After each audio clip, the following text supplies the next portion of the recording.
Welcome to Tower Talk Business Radio on the voice of Nassau Community College 90.3 WHPC.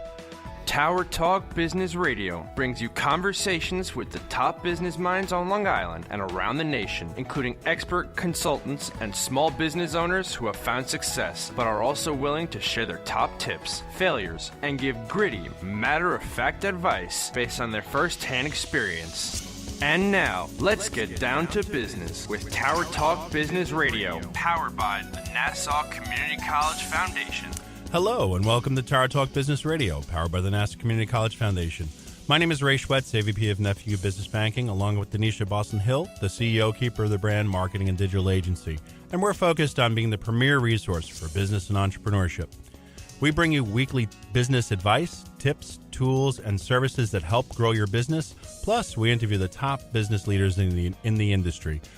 Today, we're going to be discussing how a person's journey begins from the ladder of success to spiritual alignment to helping empower businesses all over Long Island and outwards.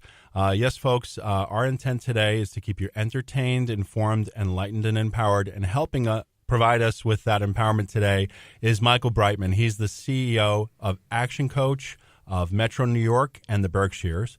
Now, Michael is no stranger to success. He's been an architect, a COO, a CEO, an entrepreneur, a company builder, a business owner, and a consultant. He also holds a master's degree in architecture. After selling his own company, the 8th largest men's neckwear company in the U.S., Michael joined Action Coach as its master licensee and business coach. This course of study enhanced his ability as a creative problem solver and solidified him as a builder of buildings, systems, and companies. Throughout his career as an architect, consultant, COO, CEO, company owner, and consultant now with Action Coach, he has solved many problems and founded a successful consulting practice to help build many successful businesses in the New York metropolitan area. Michael, welcome to the show today. Thank you, Ray. It's a pleasure to be here. We're very psyched. We've known each other for a little while, and I know how much what a difference working with someone like you can make for a business owner. But tell us, how did you begin this journey? Because you went from an architect to then neckwear so tell us a little bit about that. Well, as a young kid growing up on Long Island, I was always fascinated by construction, and so I went out to Chicago to the Illinois Institute of Technology and studied architecture, got my bachelor's degree, and then went to work at Skidmore, Owings & Merrill. I worked on the Sears Tower, actually, while I was in graduate school and getting my master's. And while I was getting my master's, I kind of got fascinated by this kind of new thing called computers. Mm-hmm. And so I did a segue in the early 70s when building trades were worse than it was in the last financial meltdown of 2006, 7, and 8. I, with a couple of buddies of mine, we started a consulting company to mini-computerize the Chicagoland area. And if you think about it, mini-computers, not PCs, but mini-computers were the first time that, as I call them, normal-sized companies could have computers in-house. And but to be honest, my two partners and I were crappy salesmen, but we all came from entrepreneurial families. Uh-huh. And we wound up, I did that for almost 11 years, and we wound up for the last 8 years or so of that being bailout specialists. We were fixing troubled computer installations nationwide. And so for 8 years, I was on a plane every week. We were hired by some of the top accounting firms and by names that are way in the past, Digital Equipment and Data General, to fix these computer systems. And one of the things I find that's still true today is that in those days, about half of those troubled computer installations had to do with techies who didn't understand business and didn't understand what the business owner was trying to accomplish. And that's still true today. The other half was business owners who thought if they just put in a computer and they set in concrete their bad business practices, that their business would be better. And that was another bad story. So in 1984, I was in New York working with a couple of clients, and I was asked if this manufacturer of neckties by the owner, if computers can read handwriting. And I said, well, what do you mean? He said, well, I don't think anybody in my factory knows how to type. And so I said, do you want me to look at putting a computer system in? And so I came back to New York a few weeks later with a proposal, and was told by this gentleman's accountant that he didn't need a computer; he needed to retire. And the accountant was a friend of my father's, and he knew I was having some partner problems in Chicago, and so I was set up. They said, "Well, unless you want to come and run this company, and by the way, you can buy into it and you can wind up owning it." And so that was, how I got into neckties and manufacturing. But it's interesting because I had my artistic background from architecture, right, and a numerical background. When a lot of what we were doing when I was a consultant, really on the use of computers, I wasn't a techie, was involved with database and using databases. And so I built the necktie company up to the 8th largest in the United States by really having a database. I could tell you region by region across the country, what percentage of sell-through was red ties versus burgundy ties versus yellow ties. And just to get a plug-in for the Yankees, and we could and brown ties, which we could only sell in Boston. We could only sell brown ties in Boston for some reason. Anyway, so using those techniques enabled me to propel that company to the 8th largest in the United States, according to the guys up in Port Washington, the NPD group. So that's the journey. And now, how did that lead you then to Action Coach? Oh, so I sold the business in 2001 when casual dressing became, like a freight train coming down the tracks. Right. And I retired for a year, and then my wife said, "Get out of the house. You're driving me crazy." and this is important because you showed me some of the questions you're going to ask me. This leads into the second question, okay, which is my why.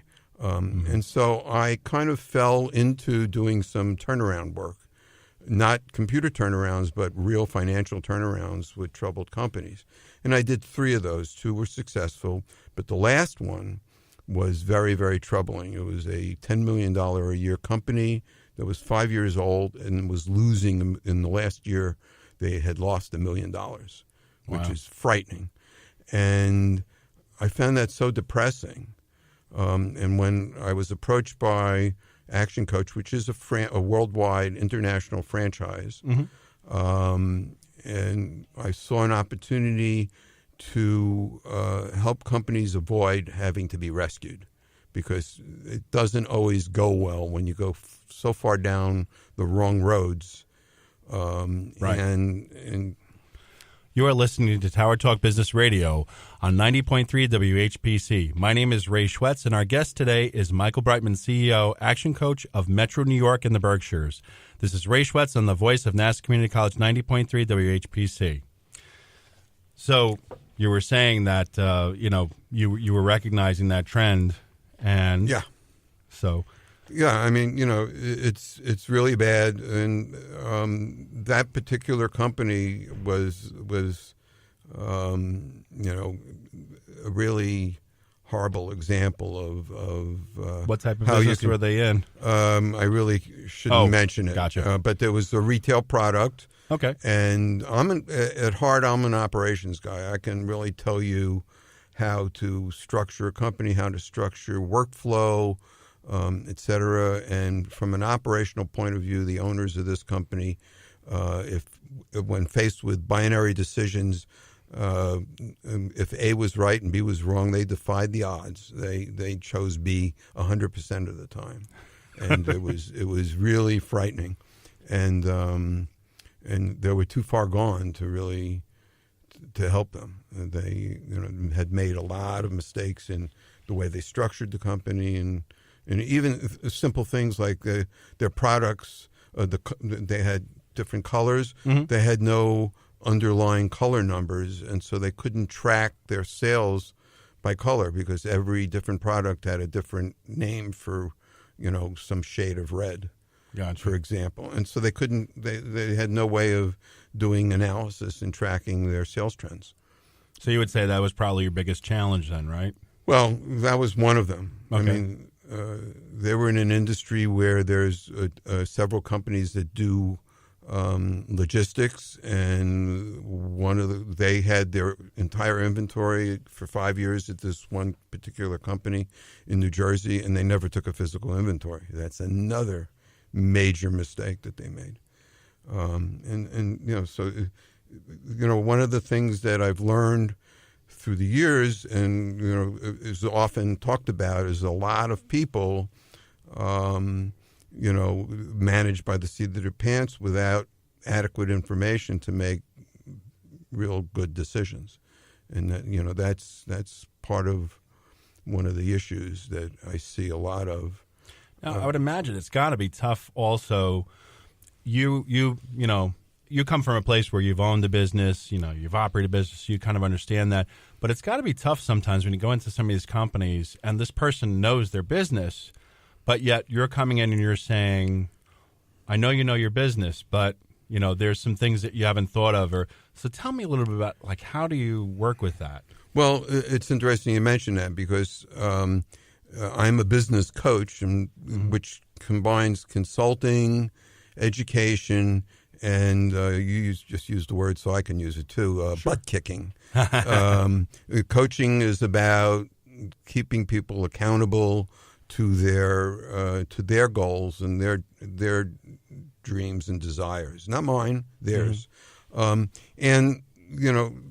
Quite frankly, I come in, and one of the things I say to a lot of my clients is, I don't want to know the intimate details of your business. I'm teaching you Business 101 subjects. I'm filling in my clients' business blind spots, the things that they don't know that they don't know. None of us are omnipotent. I'm not omnipotent either, and that's why I joined Action Coach in the first place, because I've got nearly 1,000 colleagues in 73 countries around the world who help fill in my blind spots. As I said earlier, I'm an operations guy. Right. If I need help with sales training, I call my buddy coach in Spokane, Washington, and he's a whiz at that, and we collaborate. And so I always joke that my clients get the benefit of a synergy between my 45 plus years of entrepreneurial experience, the collective experience of my colleagues, and a great set of intellectual property that Action Coach brings to the table. And that's 1 + 1 + 1 = 5.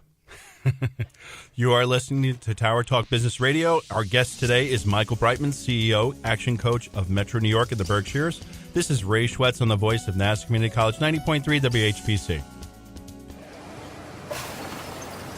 When I grow up, I want to be a new pair of blue jeans. When I grow up, I want to be a kid's first computer. When I grow up, I want to be a glass countertop in a new home. When I grow up, I want to be a kid's best birthday present. When I grow up, I want to be a football stadium. When I grow up, I want to be a warm fleece on a cold day. When I grow up, I want to be a fancy backsplash. I want to be a bike that races around the country. When I grow up, I want to be a bench on a forest trail. I want to be a rocking chair on a sunny porch. I want to be a skyscraper. I want to be